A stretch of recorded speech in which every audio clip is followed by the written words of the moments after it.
The Father reached his hand into the heavens and pulled down 7 stars, and one by one he set them on the brow of Hugo of the hill to make a glowing crown.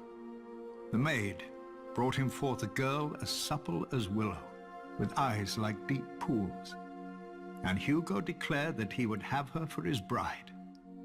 So the mother made her fertile, and the crone foretold that she would bear the king 44 mighty sons.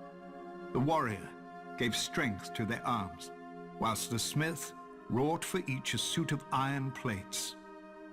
But sadly the gods no longer walk the earth among us, and you can see what a mess we've made of their creation since. Yet we have hope. The gods didn't abandon us in silence, but gave us their holy words to guide us, collected in the oldest and holiest text of the faith of the seven, the 7-pointed star.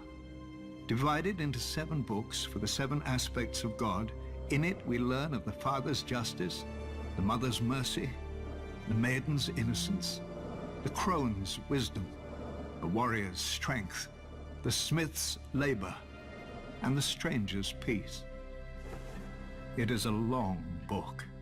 Many never read it in its entirety, even if they could. When the Andals first sailed for Westeros, filled with divine fire, every warrior carved a 7-pointed star into his body, for even that was easier than carving its namesake into his mind. Though one could perhaps argue that it wasn't the warriors, but the septons and septors, armed with the holy text of the 7-pointed star, who truly conquered Westeros. The first men had no letters, but the runes they would scratch onto rocks. No gods, but the faces they would carve into trees. But then came our holy men and women among them, bearing the very words of the gods under their arms. Trees and rocks were no match for the 7-pointed star, and most of Westeros soon turned to the faith and to its guardians, their new Andal overlords. Whilst the Andals soon fractured into warring kingdoms, the faith remained whole and indivisible, bound together by the 7-pointed star.